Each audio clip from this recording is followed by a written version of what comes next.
So, Sam, is the first time I'm speaking to you since last week, and it was a bit of a frustrating result. But how have the boys responded to the defeat? Yeah, to be fair, you didn't ask me to talk after the game, and I think that was probably a wise decision after the 5-0. I wouldn't have spoken to myself either, to be honest.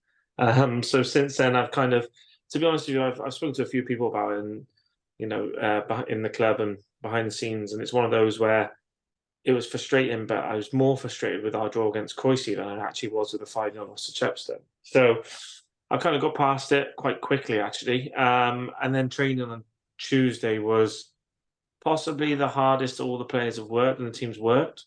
So I think in terms of bounce back, I couldn't have asked for much more. There was no sulking, kind of no sitting on it and just feeling sorry for ourselves. We got on with it, and it's positive.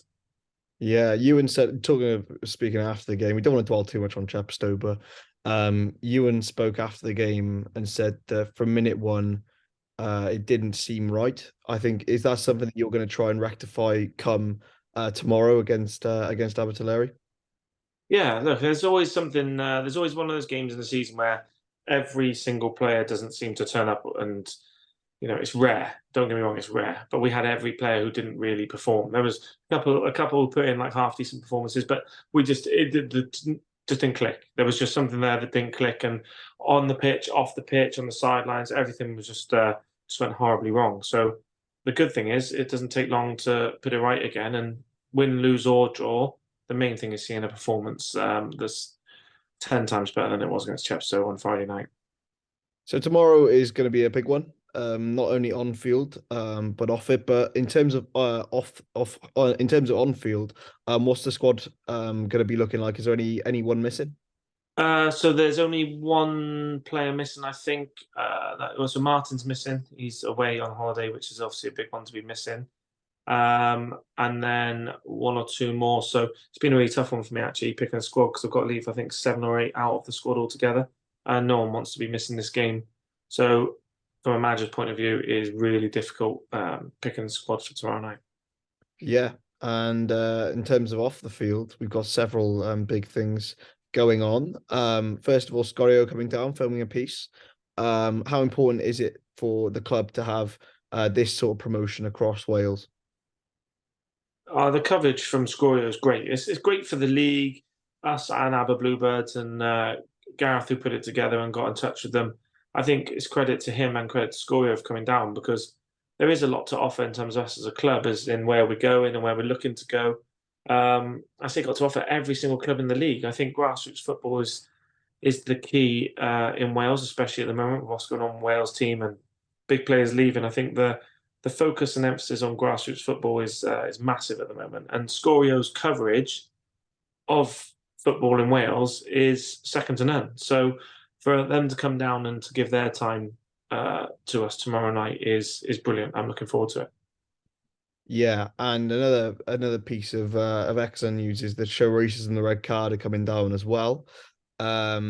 It's great to see that even at a grassroots level, we see it on the big screens, but it shows that racism is still an issue that needs to be combated, and it's great that the club is showing the support for him.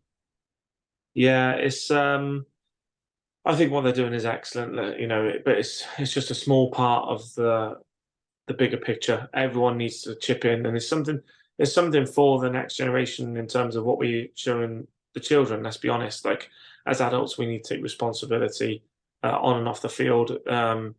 There's too much in terms of everything that's going on. There's too much racism still around, direct and indirect racism, and it's just a small part of what we can do in terms of just to try and expose it, really. And we can't fix it by doing something in terms of within a game. One individual game is something that everyone needs to take on board and follow through with. And I think with the children that are there, the mascots, and us as a club as a whole, we just want to support, back, deliver, and do anything we can to help kick racism out of football. Yeah, so on to Abertillery. What's been your experiences facing them as a side before? Well, luckily they're not a bogey team like Chepstow. At least we've taken some points off of Abertillery before. I think we've actually done right. I think we've had like maybe 2 wins, a draw, and a loss. So it's quite even. But we've always had good games against them. Now Ben Murphy's in charge. Like, I've got so much respect for him as a manager. He's done a lot within Welsh football, and now being at Tier 3, and I know how much he loves Abertillery. They've got such a strong team. I think it was yourself who pointed out they haven't lost in the league since September. A cracking team ethos and club. And for me, it's just another one like the Blenavon game in the sense of they're on a long unbeaten run. It's going to be a huge challenge for us. I think for me, they're probably at the moment, I would say, favourites to win the league, even though Risco above them in points. I think Aber are right up there.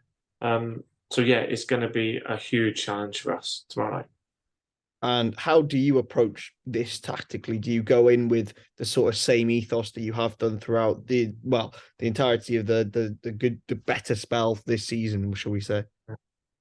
Yeah, to be honest with you, I'm just not. I can't do it anymore. I'm not even going and looking at their team, their squad, their players, especially when we're at home. Like, I do find a way it's different, and we have to alter what we do in the sense of we have to alter it for the pitches. We've got a squad that is built to play at home and to play well and perform well and play football, and that some pitches prevent that. So we have to adapt, and we're not like the Chepstow game. We're not adapting very well at the moment. Croydon game not adapting well. Unfortunately, we've got to go to these places and try not to play football. And this is what's kind of damaging us at the moment. But tomorrow night, when we do try and play or play in the right areas, we also realise that I think, without giving too much away, we're going to have to go more direct early, stop kind of the playing out from the back, and really go and push on early doors and try and get into their final third as much as we possibly can. So, yeah, I'm not kind of tweaking too much, but at the same time, I realise the opposition we're up against, and we'll have to go a little bit more direct, I think. Yeah, and just in general, how much are you looking forward to the occasion? And I'm really looking forward to it. I think this is the thing. I think if I'd spoke after the Chepstow game, it's one of those where football can ruin your weekends. But we've had 6 out of the 7 games where we haven't lost and we've been unbeaten. So I've got I think I said it a few weeks back, of appreciate what we're doing and what the boys have done in terms of on the pitch to really kind of stop the rot of horrendous form for us.